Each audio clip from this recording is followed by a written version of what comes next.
Darius, known for adding Pack-a-Punch and the Wonderwaff preventing health regeneration when you shock yourself. There are 3 versions of Darius, this being the World at War version, the Black Ops 1 Remaster, and the Black Ops 3 version, which was renamed to the Giant, as Darius means, well, the Giant. Even though there are 3 versions of the map, I'm only going to focus on the Black Ops 3 Remaster, as this was the version of the map that I played. Now what makes this version easier compared to the other 2 is that for one, you have Gobblegums. If you don't know, Gobblegums are essentially perks in their own way, giving you a random ability when consumed. From being able to shoot from your stock instead of your mag, or spawning in every single drop at once. However, they do not stay forever, and will go away after a certain amount of time or a number of activations. There are 2 types of Gobblegums the player can use: Classic Gobblegums and Mega Gobblegums. Megas are significantly more powerful than Classics, and Mega Gobblegums is the category I played in. There are a bunch of Gobblegums that you can use, but only half of them are actually good. The Gobblegums I used were the same as the ones I used in my Varrock game, this being Raindrops, Alchemical Antithesis, Shopping Free, Crate Power, and Bullet Boost. Raindrops lets you spawn one of each drop. Alchemical Antithesis trades the points you earn for ammo in the gun that you are currently holding. Shopping Free makes, well, everything free for 1 minute.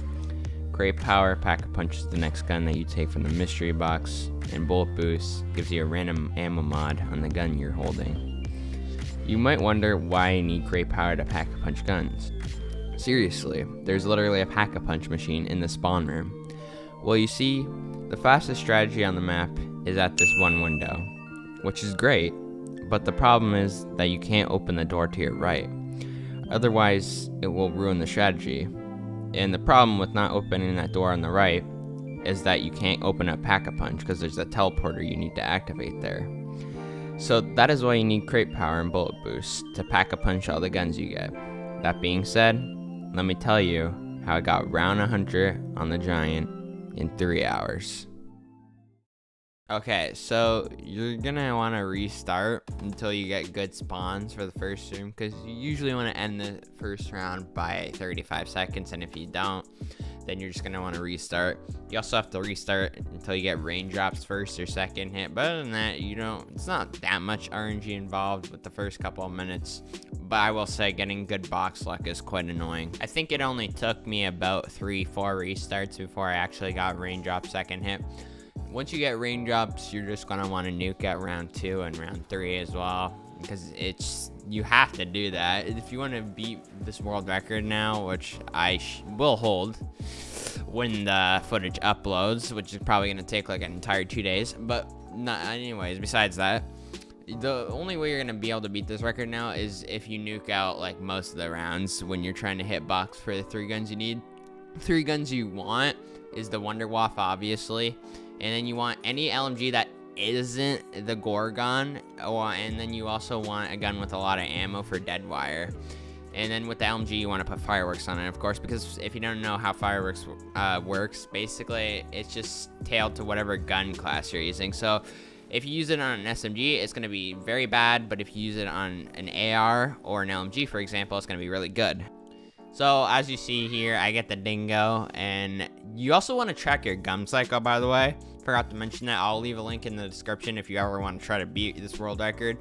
But the website's called Zombocaus. You put all 5 of your gums, and then you just basically click whatever gum that you got, and then you do that for all 5, and then reset your cycle, because if you're not tracking your gums in the later rounds, you're not going to know if you're going to get an ammo gum soon. And if you get an ammo gum overlapping one that you already have, then that could really F you up. But as you see, I got the Dingo, and the hard part is definitely getting Crate Power. Sometimes it just doesn't want to give it to you when you get the gun you need.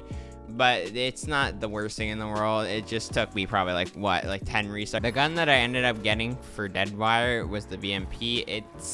It has a decent amount of ammo, but you burn through it really fast, especially when you have double tap with that thing. Oh my gosh. But when you're in a speed run, you don't really have that much of a choice. You don't have that much time, because a lot of this is just RNG when you're speed running to round 100. especially round 30 speedruns, they're just RNG based now. Finally, on round 18, I ended up getting the waft with crate power. I've had games before where I've gotten the waft like first hit. The game just didn't want to give me crate power, so I had to restart quite a bit, like I said before. But especially in round 100 speedruns, it's a lot less RNG because I'm not even kidding, literally no one wants to play these mega gum round 100 speedruns. It's only a couple people now. Now, once you do get another dog round and you have all your guns that you need, you're gonna want to buy trip mines just because you can run the fast with them out. Not that you're gonna be moving much anyways once you get to the camping strategy, but it's just nice to have, I guess. And then you're just gonna want to, if dogs start spawning, you're just gonna want to kill them all, and then once the round ends, you're just gonna make your way to that one window. There's not really much you're gonna be doing after you get to that one window. You're just gonna be camping there the entire game. There's literally no reason to leave that one window, to be quite honest. And now for the early rounds, there's not really much you need to do. All you're gonna be doing is spamming Alchem and Golden Teethus and raindrops up until 50 and even 70. You can do that. Past that point, though, you're going to want to use ammo mods more and just be more conservative with your waft shots until you have to pop in it ammo gun. But yeah, the only hard part about this strategy really is the dogs. The dogs are more of a threat to you than the zombies. The reason being is they spawn in really often past round 64. I've had times where the game has wanted to spawn 6 dogs and I nearly died, but the waft, thankfully, can actually kill something. It's so bad. I honestly hate the waft. I don't like it. It's such a bad wonder weapon. It's a joke of a wonder weapon, honestly. This is what I'm talking about when I say dogs just get spawned in by the game. I had 2 dogs spawn in there. Another 2 dogs got spawned in here.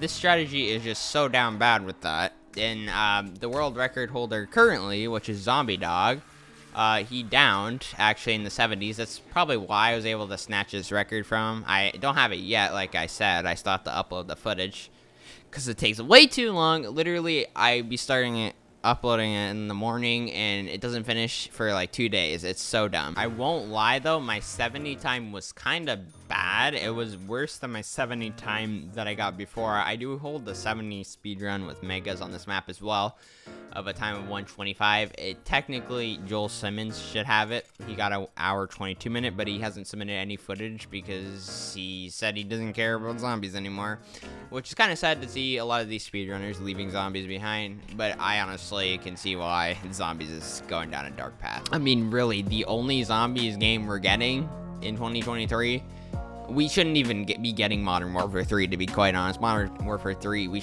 I guess, yeah, we can get that. Multiplayer and campaign, we should not be getting zombies. Oh my god, 60-minute timer, no. Honestly, BO3 is literally carrying zombies right now. I'd say you'll be able to like, spam until about the 90s-ish. Like, to 70, you'll be able to spam just fine. Then you're going to want to start using ammo mods more. But once you get to the 80s, 90s, you're going to have to rely more on your ammo mods with Deadwire and Fireworks. Because there's just, like 800 plus zombies around, and you're just never going to be able to end around if you just spam both Alchems. Plus, even if you can, which you can, yes, you can spam both Alchem activations, but you're not going to have ammo for the next round, so it's just all about you conserving your ammo. Also, a tip I have is not to just stand next to the window and repair it, because you're just going to get destroyed by the zombies that are there. So instead, you're just going to want to walk back and forth repeatedly while repairing the window. That way the zombies don't hit you as much. But that was round 100 on the Giant in 3 hours, 5 minutes, 33 seconds. And I ended up getting world record. Still have to submit the game, like I said. I beat the previous record by 10 minutes, so that's nice. And as for an outro, you guys are never going to believe this. I actually got one.